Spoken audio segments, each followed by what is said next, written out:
A girl is being held captive by a demon. To keep her from escaping, he eats and sleeps by her side, never leaving her alone. And yet, the first thing she does when she opens her eyes is to shoot him without a second thought. Even so, the demon can't bring himself to truly harm her, all because her life was accidentally bound to his demonic contracts. If the girl dies, he, the powerful demon lord of the underworld, goes down with her. As it turns out, the girl is a spy codenamed Pearl. One day after finishing a mission, she comes home to find a secret letter that should have been impossible to deliver. Even more shocking, her brother Amber, who was long dead, is not only alive but is asking her to go to the City of Desire in his place. Her mission: find an ancient scroll he signed within the powerful Guster family. To uncover the truth and see her brother again, Pearl goes alone to a Guster family party. She's stunned to find that every guest is a member of the city's new elite. They've all had wishes granted by the demon and have greedily returned for more. To avoid being noticed, she disguises herself as a waitress, weaving through the lavish crowd with a tray of drinks, marveling at the incredible power of whoever was running this place. She turns a corner and sees a sign that reads, "No entry." Pearl knows she's in the right place. Peeking into the rooms, she's nearly drowned by an overflowing vault of gold coins in one, and sees a gluttonous feast floating in midair in another. Before opening the third door, she braces herself, but she's still not prepared for the array of eye-popping, adult-only scenes inside. Her jaw drops. What kind of party was this? Just as she's about to turn away, she hears voices from down the hall. Her spy instincts tell her it might be related to the demon contracts, so she hides behind a door to listen in. A man is trying to strong-arm the demon lord, begging to be put in the highest seat of political power. The man gets so desperate that he offers to sacrifice his own son's heart to the demon king. Pearl expected the demon to be pleased, but instead he just scoffs, sneering that the man's soul is utterly disgusting and looking at him like a piece of trash. The bald man flies into a rage, screaming that he tried to do this the easy way and orders his bodyguards to open fire.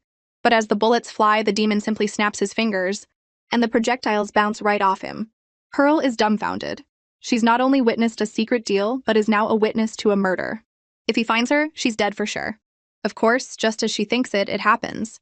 Sensing he's being watched, the man's eyes flick toward her hiding spot. Pearl ducks down instantly, covering her mouth. It's the first time she's ever made a mistake like this. She was a split second from making eye contact. She tries to run, but to her horror, she finds she can't move. Her body is frozen, held by some invisible force as the sound of footsteps gets closer and closer from behind the door. Looks like a little rat snuck in. Knowing she's doomed, Pearl closes her eyes, waiting for the end. But unexpectedly, a large hand appears in front of her. Before she can react, it grabs her and pulls her into a dead sprint. When Pearl came to her senses, she was safely away from the demon's territory. Her savior was the person she'd been desperately searching for. Her brother Amber, the one who taught her how to survive when they were children. How was this possible? Was he really alive? As he turns to leave, she scrambles after him, trying to ask what happened to him and how he came back from the dead. But when she follows him into an empty basement, he's vanished. Nearby, however, are rows of ancient scrolls, and among them is the very one her brother sent her to find. As Pearl reaches for it, another hand appears in her vision. When she sees who it is, she instinctively throws herself into his arms. "I finally found you!" The man takes off his hat. "Miss, you're awfully friendly for a first meeting," he teases. "Who did you mistake me for in the little illusion I cast?" Realizing she's been tricked, Pearl steps back. But the demon's arm snakes around her waist, holding her tight. "So eager to steal my book of contracts. What is it that you want?" Pearl is shocked to learn what the scrolls are, but she needs to escape this monster. She lies, claiming she's a new waitress who got lost. After a half-hearted apology, she tries to slip away, but the man blocks her path. "That scent? I've smelled it since you were eavesdropping at the door," he says. Humans are always entangled in their desires, giving off a foul, murky stench. The smell of their greed and hypocrisy is nauseating. They trade their pathetic little wishes with me from behind their pretty faces. Hearing this, Pearl finally understands. The City of Desire, where any wish can be granted, is built on deals with this demon. The man's tone shifts. "But the scent on you is faint and special. Whatever your desire is, I can help you get it. Just sign a contract with me." But Pearl isn't tempted in the slightest. She knows this demon is too dangerous to fight head-on, but she has no choice but to take a chance. She pulls a hidden dagger from her waist and lunges, aiming for his heart. With a simple flick of his finger, however, the demon sends the dagger flying from her hand and turns it back against her. Even as she's knocked to the ground, Pearl isn't panicking. Hidden in the dagger's hilt is a tranquilizer needle, potent enough to take down a full-grown bear. She dives into a nearby river to escape, praying the drug will buy her some time. It's her only chance. But the demon is completely immune. He dives in right after her. He holds her underwater, and the suffocating pressure makes her struggle wildly, but he's unaffected. Just as she thinks she's about to die, the blood from her cuts begins to seep out and merge with the demon's contracts. Suddenly, hundreds of scrolls around them glow with a red light. The man turns to look, frozen in shock. His contracts are vanishing. Before he can process it, he feels a choking sensation, and is forced to drag Pearl to the surface with him. He doesn't understand why he was drowning. Could it be that this girl's life is now tied to his demonic contracts? Afterwards, the demon brought the girl a meal, but she refused to touch it. She knew that just moments ago he had been trying to drown her. This sudden change of heart meant he was either trying to poison her or had some other trick up his sleeve. So even though her stomach was growling, she refused to take a single bite. Meanwhile, the demon's familiar, which he'd sent to watch the girl, flew back. The demon glanced up. Well, did she eat? Learning that she hadn't touched her food, he immediately gave his friend an order. Get me a full background check on her. Everything from her birth up to now, history, experience, even her favorite foods. Report it all back to me. Holt looked at him like he'd seen a ghost. Damon, are you getting a little too invested in this human? I've been with you for centuries, and this is the first time you've ever brought someone back here. Despite his friend's concern, the demon was unmoved. I'm just trying to cure my boredom. At that moment, the captive Pearl discovers a ventilation shaft. As she crawls through it, she tells herself she'll definitely find a way out. Elsewhere, Holt is holding his book, trying to talk some sense into his lovesick boss. According to the records, prolonged contact with humans can lead to adverse symptoms such as accelerated heart rate and the thought, damn, humans are kind of interesting. The Demon King is skeptical. You're my second in command and you're reading this useless garbage? Holt calmly closes the book. I was merely consulting relevant data. Every demon who has had close relationships with humans has a record of death. This seems to infuriate the Demon King. I am a demon who has controlled human desire for 1,000 years. Dealing with her is as easy as crushing an ant. As luck would have it, the girl in the ventilation shaft hears every word. Realizing not only that he's right below her, but that he's talking about her, her stomach betrays her with another loud growl. She sees the two men below look up in her direction and panics. He can't find me. If he gets close, it's over. Just as she starts crawling down a different path, Damon speaks again. Holt, are you questioning me? The man with the glasses meets his gaze without fear. Damon, with all due respect, you've taken a liking to this human. That's why you've brought her here to keep her. The question catches the Demon King off guard. He scoffs as if he's just heard the world's greatest joke.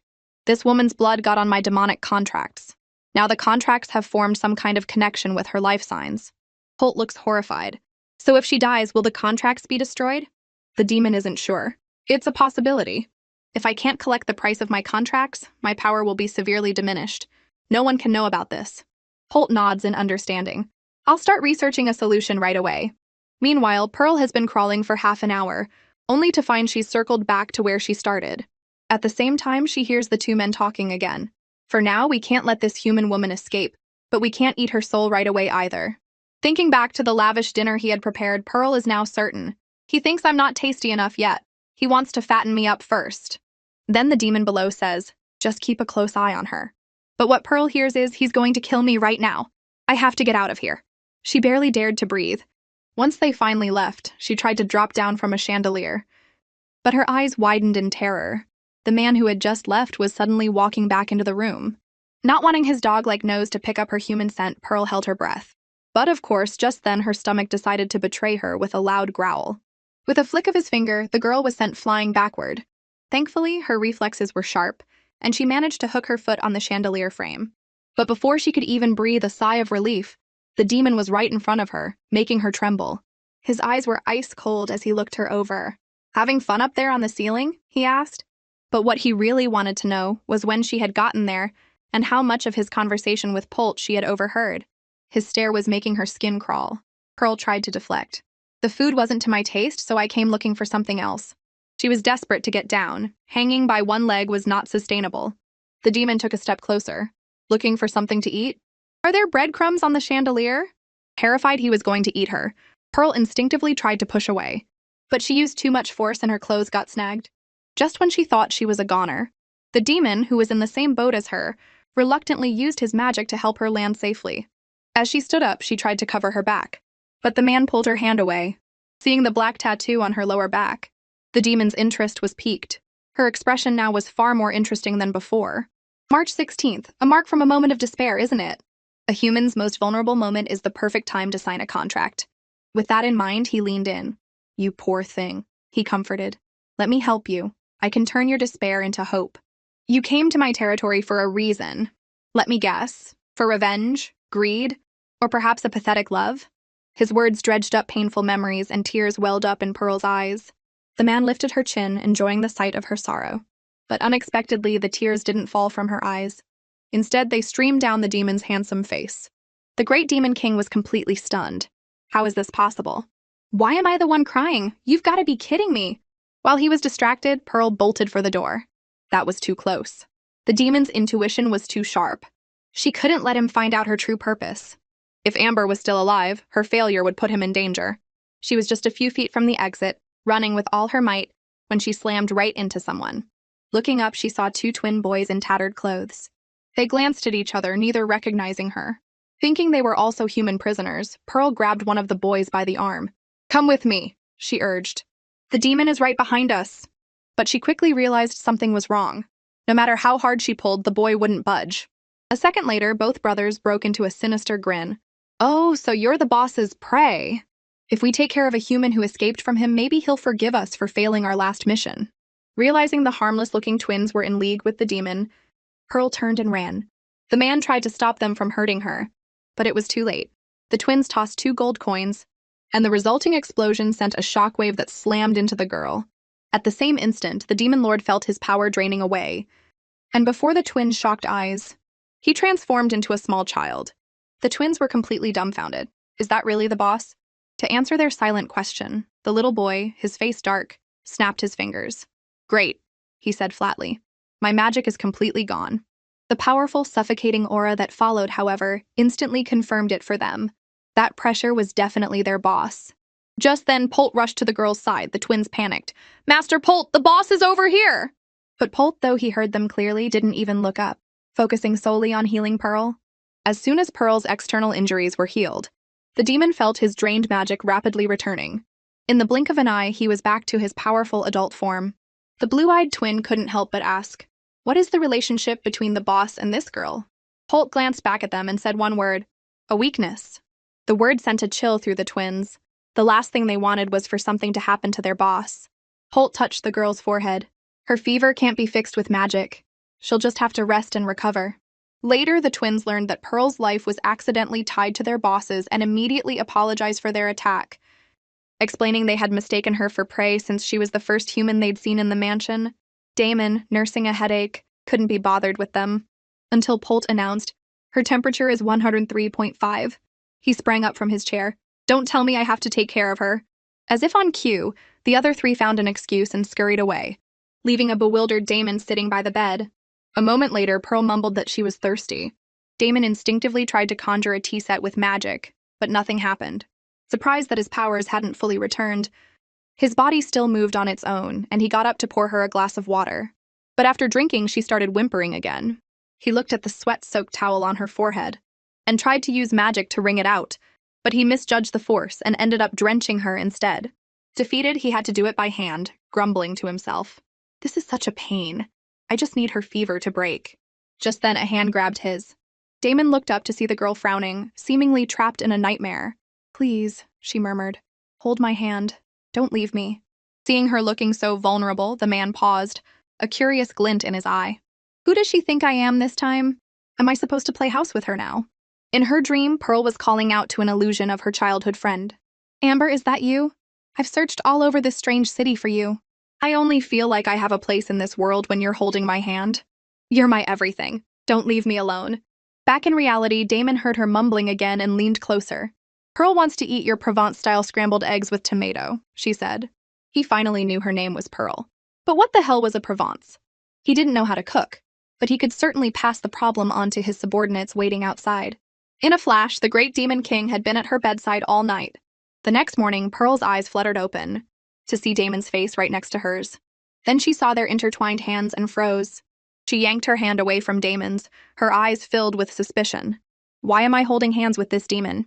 The man opened his eyes, and seeing that she looked better, he tried to summon his magic. To his delight, his power felt full and strong again. He then noticed the girl was back to treating him with extreme caution. Just then, the twins came in with a bowl of rustic stew. Boss, this was made by the best chef in the city. It's the home-style dish you asked for. Damon frowned at the bowl. So this is the leftover-style casserole she was mumbling about in her dream? Curious, he took a sniff, planning to taste it so he could replicate it with magic later. Meanwhile, Pearl started to doubt herself. No way. Did I reveal something while I was sick? The stew smelled delicious, and Pearl took a small bite. As she did, fragments of the conversation between Damon and Polt flashed through her mind. Feeling Damon's intense gaze on her from the sofa, she stopped and met his eyes. Are you doing all this for me just to fatten up my desires so you can eat me? Damon grinned. Before she could react, his thumb traced her lips. You're smart. A worthy test subject. I want to see just how far human desire can be nourished. Once your soul is delicious enough, I'll enjoy my meal. With that, he brought the finger that had just touched her lips to his mouth and licked it. Pearl's face went pale. Her worst fear was confirmed. This demon's ultimate goal was her soul. Just then, Polt knocked, asking if she was feeling rested. The girl flinched like a startled animal, but Polt ignored her reaction and gestured to a mountain of designer clothes, perfumes, and makeup, telling her she could use whatever she wanted. Pearl was stunned, but she still retorted, You think you can tempt me with this? You're all far too arrogant. The next day, she wanted to go out and gather information but found she was confined to the mansion. As she pondered her next move, she decided that of the 4 demons, only the second in command, Polt, had never tried to harm her. Maybe she could use him. Did Amber really want me to get the demon contracts? He's never shown up here. Was his return from the dead a lie? Is someone using me? Lost in thought, she wandered into the garden and heard voices coming from a gazebo. Damon, the twins failed their mission. There's a traitor in the family. Recognizing the voices, she quickly hid in the bushes to eavesdrop. Polt seemed unaware of her presence. The traitor has a top-secret list of all our deeply bound VIPs. He's planning to trade it to a man named Black Jade from the Oboe family at next week's gala. Here's his photo. Pearl's eyes widened. Black Jade was the middleman Amber used for his handoffs. He might have information she didn't know. If she could get out, she could find clues and escape the demon's grasp at the same time. I hate the smell of those people, Damon said, refusing to go. You handle the interception. That list cannot fall into their hands. Just then, a figure shot out from the bushes. It was Pearl, grabbing Polt's hand with a bright smile. Mr. Polt, I hear you need a date for the gala. I can help. Damon was stunned. This two-faced woman. She's cold as ice to me, but warm and friendly to him. Pearl's sudden appearance made Polt pause. You want to go to the gala with me? Seeing her chance, the girl quickly made her case. I'm skilled in disguise. I can help you draw out the person you're looking for. Polt thought it made sense. He did need a date for an event like this. But before he could agree, Damon, who had been ignored until now, slammed his hands on the table and stood up. Excellent idea. Polt, you'll handle surveillance from the outside. I'll go to the gala myself. He walked over to Pearl, hands in his pockets, and looked down at her. His tone left no room for argument. And you will be my date. Pearl inwardly celebrated. She had gambled and won. The demon would never let his prey out of his sight. To prevent her from causing trouble, he had to intervene. If she had asked either of them alone, they likely would have refused. Damon leaned in close, their eyes locking. You seem awfully happy about going to this party, he teased. You must have another reason. Pearl clenched her fists, reminding herself she had to get in contact with Black Jade from the Oboe family to get information about her brother. She couldn't let him find out. She deliberately looked down, avoiding his gaze. I've been trapped in this awful place for so long, I'm going crazy. Plus, I have to constantly watch out for a certain demon who wants to eat me. Before the man could get angry, she hugged herself and started to fake cry. I'm just a fragile human. How could you demons possibly understand how I feel? If this keeps up, I'm going to have a mental breakdown. Damon looked conflicted, and Pearl knew instantly that he was concerned about her mental state. She had the upper hand. The demon realized his predicament but had no choice but to give in. His power was, after all, linked to her well-being. Annoyed, he cut off her, crying, Enough, dry your tears, get ready to be my date. In the main hall, Damon was briefing his team. The Oboe family's power had grown rapidly in recent years, threatening their control over the City of Desire. If the top-secret list the traitor was selling fell into their hands, the entire city's power structure could shift. They had to intercept it at all costs. Nearby, Pearl stared at the demon, frowning.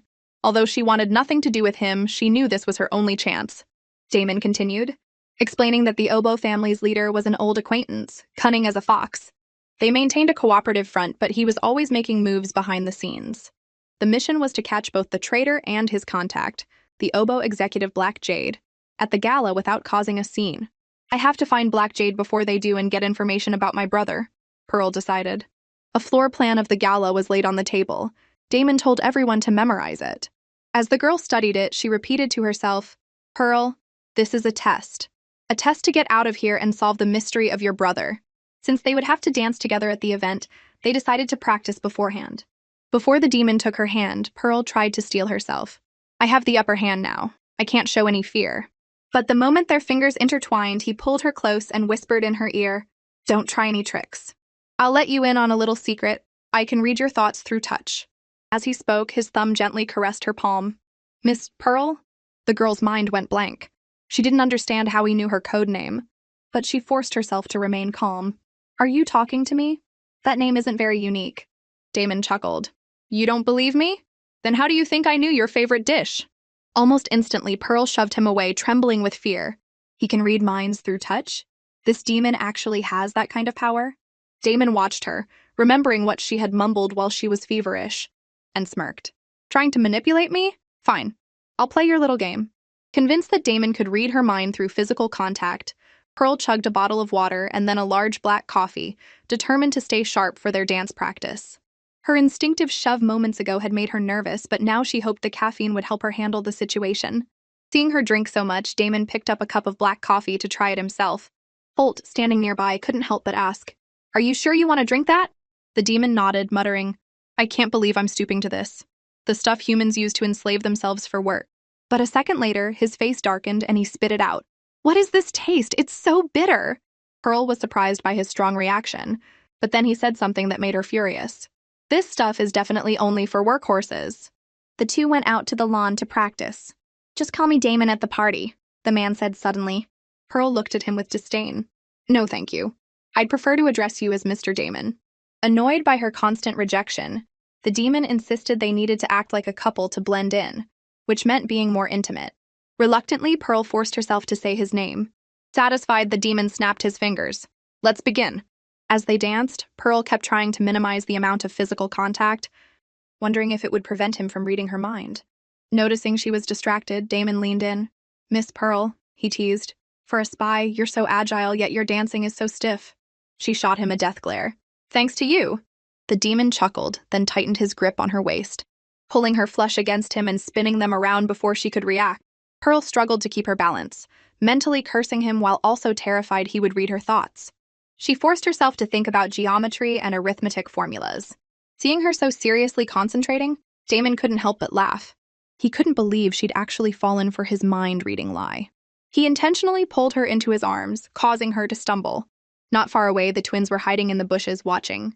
They were confused. The two were supposed to be dancing, but it looked more like a clumsy tug of war. Meanwhile, Damon released her, frowning. This is going to affect the mission. Pearl paused, then looked at him with a serious expression. Again, I'll do better. The demon sighed and created a little more space between them, trying to put her at ease. Pearl looked down, a complex feeling stirring within her. She never thought he would actually be considerate of her. For the sake of the mission, she decided to temporarily let her guard down and just be herself. After all, she had always been excellent at completing her tasks. Gradually, their movements became more synchronized. Watching their coordinated steps, the twins couldn't help but admire the girl's graceful posture. But in the distance, Polt watched it all with a deep frown, lost in thought. As Pearl was planning her escape at the party, figuring out how to use the black powder from a battery, there was a polite knock at the door. She quickly hid her materials and went to greet Polt. He informed her that a team of professionals would be arriving shortly to help her select a gown for the gala and advised her to be on her best behavior. Ever the professional herself, Pearl smiled warmly. Thank you for the black coffee you bring me every day. I promise to be the perfect dance partner. Even so, Polt gave her a subtle warning. Miss Pearl, right now you are nothing more than a toy for Damon to cure his boredom. But if you ever notice him starting to treat you with special attention, that is an extremely dangerous sign. For millennia, most humans have been dull and ignorant, but occasionally a gifted one appears. Damon admires their talent and shows them special favor. And every time the human starts to believe they've won the demon's affection. They think they're special, or that only they can control him. Some even fall in love with him because he embodies everything they desire. They don't realize that their inflated egos and obsession with a demon will ultimately lead to their deaths. Whether it was a brilliant weapons maker or a devout scholar, when Damon looked upon their broken bodies, he would simply say, "What a shame!" and then completely erase any trace of them. That is the end point of a demon's special attention. You get a fleeting illusion of affection in exchange for an eternity of pain. Faced with Polt's heartfelt warning, Pearl promised him without hesitation, "Don't worry. The only thing I want from your boss is for him to stay as far away from me as possible." After all, attracting special attention was a cardinal sin for a spy. As he was leaving, Polt glanced back. "That would be for the best. History always repeats itself. You will not be the exception. That is my advice to you." After that conversation, Pearl was in no mood to pick out a dress. But she soon found that the twins were more excited about it than she was. Suddenly, she was surrounded by a team of stylists. They didn't have to be this extra just for a dress, she thought. Dressed so ostentatiously, she'd be the fastest target at the party. But the twins were having a blast, making her try on everything from an innocent, ladylike dress to a sexy black femme fatale number. After being messed with for what felt like hours, Pearl realized they were just treating her like their personal dress-up doll. This was getting ridiculous.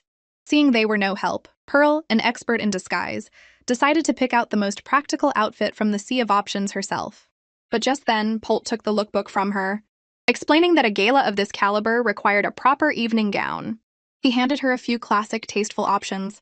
The only problem was that they were all backless designs, which put Pearl in a difficult position. Noticing her hesitation, Polt asked what was wrong, but she just looked down and said nothing. Seeing her predicament, Damon stepped in. "If it's so hard to choose, let me see." The gown the demon picked not only perfectly covered the scar on her back, but also hid her tattoo. And his words, "It doesn't matter if it's trendy or classic, what's suitable is best," hit her soft heart like a lover's whisper. Her heart was pounding. Was this joy? Recalling Polt's warning, Pearl clutched her chest, unsure if this thoughtful gesture was genuine consideration or just another one of his brilliant manipulations. But as a spy, she knew one thing for certain. The frantic rhythm of her heart was the highest level of alarm. After arriving, Damon gallantly took the girl's hand as she stepped out of the car. When they entered the hall, a server's eyes went wide with shock upon recognizing him as the founder of the City of Desire. The man simply put a finger to his lips, silencing him. Clearly, the Guster family's leader was a well-kept secret. Pearl took it all in, trying to figure out the pattern he used for his demonic deals, hoping it would lead her to the truth behind her brother's request. Once inside the ballroom, their striking looks quickly made them the center of attention. The high society guests all whispered, wondering which reclusive family they belonged to. Despite the compliments, Pearl's nerves were on edge. She told herself to focus on the dance with Damon and avoid thinking about her escape plan in case he sensed it. She tried to convince herself that her racing heart was just fear. Fear of being manipulated. Fear of her cover being blown. "Don't think he'll read it," she silently repeated. On the dance floor, the demon suddenly leaned in, his hand resting on the small of her back. She flinched and asked what he was doing, only to learn that the thick stench of desire in the room was making him sick. Just as Pearl was wondering what to do, Damon pulled her into a hallway, pressed her against the wall, and began to deeply inhale the scent of her neck. "Like a cat with catnip. Your scent helps block out the stench," he whispered, "but it's too faint." Pearl was both angry and stunned, silently cursing what a pervert he was. But she was powerless to stop him. As they were about to leave, the girl pulled away from the demon and headed back to the main hall, only to be stopped by a young man's voice. He politely asked her for a dance. Seeing his date being hit on, the demon lord's jealousy flared. He pulled the girl into his arms and looked up at the other man. "Obo," he said coolly, "what do you want with my partner?" Realizing the pink-haired man was Black Jade's boss, Pearl froze. But Obo just smiled. "This young lady's radiance outshines even the crystal chandeliers tonight, Lord Damon. I couldn't resist asking for a dance. I promised to guard her like a precious treasure and return her safely." "No," Damon said flatly. "My darling is with me tonight. Her heels are too high. The only safe place for her is in my arms." Pearl was floored by his shamelessness. "Are you kidding me? You're the most dangerous one here."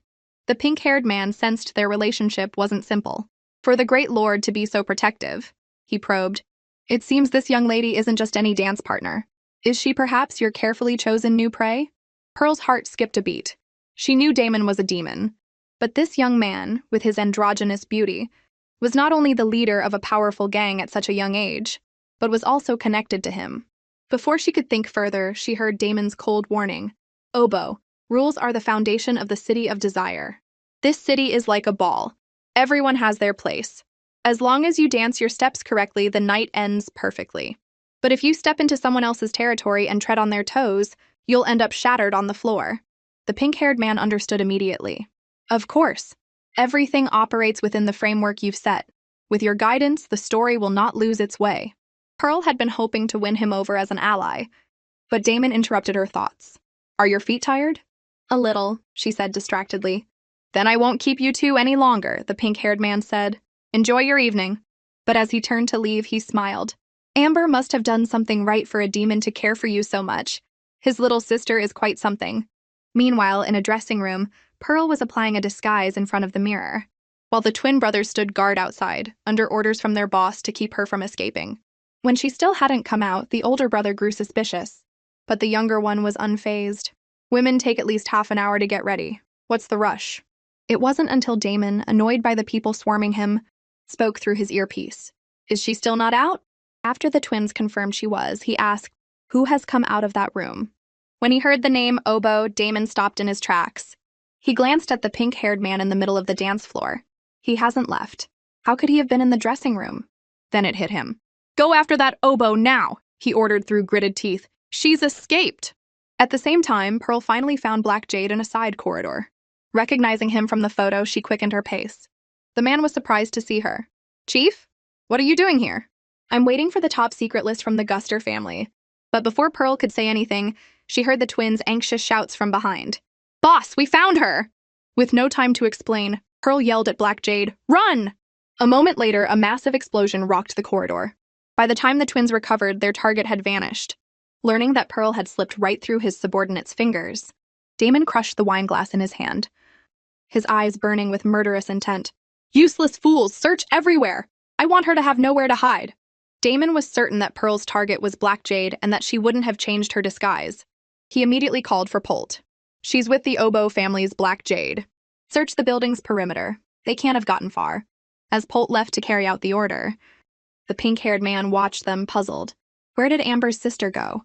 And why is Damon looking for her? His concern for this girl is highly unusual. He whispered a few words to a nearby attendant who nodded and disappeared.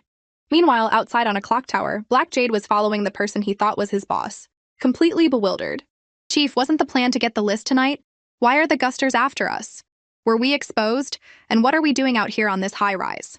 Pearl figured this remote location was perfect for getting information about her brother, but she said aloud, our informant was compromised. They're on to her, deliberately testing him. Black Jade cursed under his breath, wondering what he was supposed to do about his mission if he had to go to a safe house. Just then, Pearl cut him off, asking about the status of the spy named Amber. Black Jade looked at her, confused. That top-tier spy? I just saw him this month. What's there to worry about? My brother really is alive! Pearl's hands trembled as she pressed him for the location of their next meeting. Realizing something was wrong, the man's expression changed instantly. Chief, you don't know? In a flash, he pulled a gun and pointed it at Pearl. You're not the chief. Who are you? Seeing her cover was blown, Pearl tore off the realistic mask, revealing her face. Remember me? The man gasped in recognition. You're Amber's sister? Tell me where my brother is, Pearl demanded, cutting to the chase. Her words snapped Black Jade back to reality. That's classified. Suddenly, Pearl noticed movement in the building behind them. Sniper, she yelled. Watch out. At the same instant, a gunshot rang out. Black Jade fell, and the shockwave sent Pearl stumbling backward, losing her balance and plummeting from the sky. Her mind went blank. No, I came so close. I was about to see my brother. Someone please save me. At the last possible second, a hand firmly caught her, like a god chasing away the shadow of death. Still in shock, Pearl looked up and froze. The one who had saved her from certain death was the demon. Held tightly in Damon's arms, Pearl snapped back to reality and shoved him away. You're hurt, let me see, the demon said, reaching for her. It's just a scratch, Pearl said stubbornly, rubbing the bruised spot. It's bleeding, Damon insisted. He moved closer and healed the wound with a touch of his hand. Pearl turned her head away. Are you really that obsessed with your prey? She asked coldly. The demon looked down at her. Is that any way to talk to the person who just saved your life? His stare made her uncomfortable. She retorted that he was following her everywhere, but in her mind, she was wondering, there's no way this guy actually cares about me, right? As if reading her thoughts, Damon's tone suddenly grew serious. I will always be by your side. I was really worried about you. I don't want to see you get hurt. The sudden, heartfelt confession left Pearl stunned. What is he saying? Why is he saying things that could be so easily misunderstood? Did you twist your ankle too? The demon asked, noticing her stumble. No, the girl said, quickly pulling her leg back. Damon closed his eyes. his voice filled with a sense of helplessness. "Trust me, I will protect you." His words hit her like a stone in a calm lake, sending ripples through her. When was the last time she'd heard a promise like that? 10 years ago? 15? She remembered her brother Amber telling her sternly that she had to be strong on her own and never rely on anyone.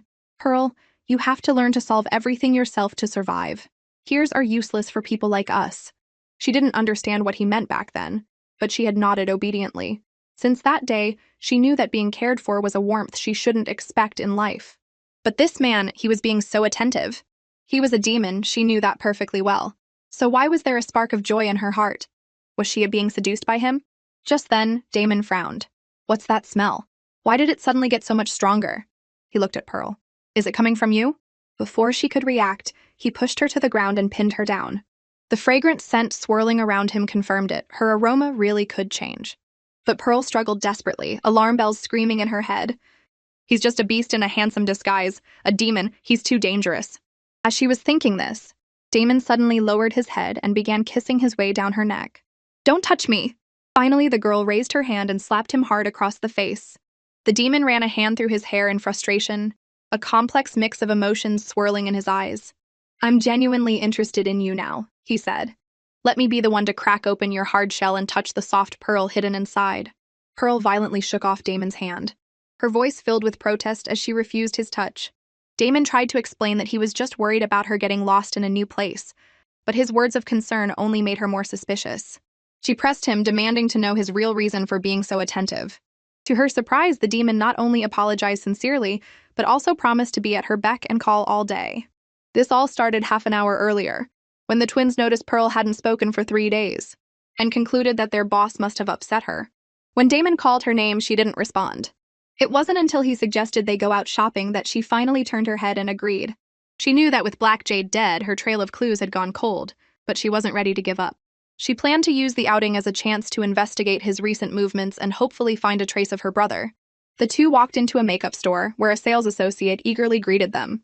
Pearl raised an eyebrow at Damon, asking why he'd brought her here. She told him she only needed enough to maintain her disguises and didn't really care about her appearance. The demon stared at her, saying he just wanted to find a color that would highlight her unique charm. When the associate mistook them for a loving couple, Pearl thought about correcting her but held her tongue. Instead, she warned Damon to keep a 3-foot distance, trying to draw a clear line between them. Along the way, she spotted an intelligence drop hidden within a dessert shop's logo. Needing information, she decided to go inside. At the counter, she used silent lip reading and coded phrases to communicate her needs to the server. After they had arranged how she would receive the intel on Black Jade's whereabouts, she found herself thinking that while being with this demon was exhausting, it wasn't entirely without its benefits. Just then, the server recommended the new couple's special. Pearl immediately declined, but Damon insisted on ordering it, claiming he wanted the strawberry parfait. She was surprised that a demon would like sweets, but then Damon said the parfait was actually for her. This sudden thoughtfulness confused her. She couldn't figure out how he knew what she was thinking. They hadn't touched, so he couldn't have read her mind. Tasting the sweet but not too sugary drink, she was momentarily transported back to her childhood, remembering how she had longed to share a treat with someone. When she snapped out of it, she realized Damon had been watching her the whole time. She tried to ignore his intense gaze, but her eyes were drawn to a jar of paper stars on a shelf. The demon caught her looking. "You're looking at those stars like you found a lost treasure," he teased before offering to write down a wish for her. His words were a wake-up call. All of the demon's gentleness was just a sugar-coated trap. His kindness was nothing more than a carefully planned test to capture her desires and ultimately her soul. With this realization, Pearl met his gaze, a cold smile forming in her mind. "Fine. Let him try to tempt me. I have nothing to fear." But their little game of cat and mouse is being watched by spies sent by the pink-haired oboe. She only says this because she knows the well-dressed man is deliberately testing her. As soon as his spy returned, Oboe cut right to the chase. "Have you found the traitor we planted in the Guster family?" "He's gone completely silent since the gala," the spy reported respectfully, guessing he had probably been quietly dealt with by the Gusters. Enraged, Oboe threw a dart that narrowly missed the spy's head. "You're all useless!" Seeing his boss was furious, the spy quickly handed him photos of the couple on their date. "We did find this today," he offered. Oboe glanced at the photos and a sinister smile spread across his face.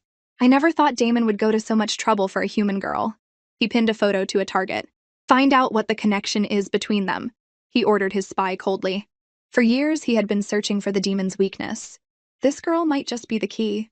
Meanwhile, back at the mansion, Polt saw the two return and tried to greet Pearl, but she walked straight to her room without a word. Glancing at the dejected demon nearby, Polt chuckled. You're great at catching traitors and retrieving lists, but when it comes to her, you're completely helpless. Damon frowned and changed the subject. What did you find out from the traitor today? Did you get any proof of who he was really working for? On the topic of business, Polt's expression turned regretful. I'm sorry, the traitor died before his execution. We found he had a poison capsule hidden in his tooth. Unfortunately, we can still only guess who he was. The demon waved a dismissive hand and scoffed. It doesn't matter. It's just the final struggle of some lowlife. They'll show their hand again soon enough. Late at night, Pearl lay in bed thinking about the day's events.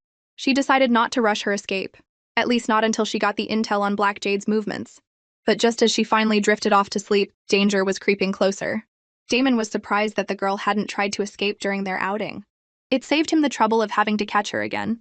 But the thought of her fragile body being hurt once more, and him suffering the consequences, was irritating. He found himself wondering what her purpose was for sneaking into his basement when they first met. And why did her scent grow stronger after he had healed her with his touch? Could it be that she liked it? At that thought, the demon couldn't resist placing a soft kiss on Pearl's slender leg. Come now, my dear human girl, he whispered. Let me find a way in. I need you to become more fragrant, to let your desires fill you up. Only then will you be ready to satisfy my palate. Looking at the sleeping girl, the demon raised his hand and gently touched her forehead. As he chanted an incantation, her soul was pulled into an illusion of his own creation. Sleep now, he murmured, and never wake up. But unexpectedly, the unconscious girl's eyes snapped open. She realized she couldn't move. Her vision was blocked by a blindfold. And before she could process what was happening, she felt a large hand behind her and flinched. An unknown danger was slowly approaching. She knew she should run, but she couldn't break free. As the man's cold, terrifying presence washed over her, the demon began to lick and nibble at her earlobe. A tingling, numbing sensation shot through her entire body. The girl who had been fighting her restraints just moments ago now found herself enjoying this strange, new pleasure. When she learned her order had arrived, Pearl was ecstatic. It might contain the intel she'd been waiting for. After all, hidden inside that cake was a month's worth of Black Jade's movements, a crucial clue to finding her brother. She was about to rush back to her room to open it and retrieve the hidden scroll. But just then, the box suddenly burst open with a pop, revealing the strawberry cake inside. It didn't take a genius for Pearl to figure out who the culprit was, the demon. His excuse? He'd bought it, so he had the right to open it however he wanted. Hearing this, the twin brothers wanted in on the treat, but Damon completely ignored them. I bought this for Miss Pearl, he said, so naturally the two of us will be sharing it. Left with no way to argue, Pearl could only curse him in her head. This infuriating man. He's definitely doing this on purpose. Still, she knew she couldn't refuse. It would only make her look like she had something to hide. But why was he so insistent on sharing this specific cake? Was it a coincidence, or did he already know something? The intel was in here somewhere. But where? Tucked between the layers of cream or hidden inside one of the strawberries? Her mind racing, Pearl took a bite of her piece. Nothing. She glanced up at him, but his expression was perfectly calm. He didn't look like he'd found anything unusual either. Just as her thoughts were spiraling, Damon suddenly turned and gave her a knowing look. I've heard, he said, that some top-tier spies like to hide things, like microfilm or tiny scrolls in food to pass along information. Pearl couldn't tell if he was calling her bluff or just messing with her, so she decided to play along. Wow, that's impressive. Did you see that in a movie? She replied. Here, why don't you try my piece and see if it has any secrets? She only dared to offer because she had just checked her own slice with her fork and knew it was empty.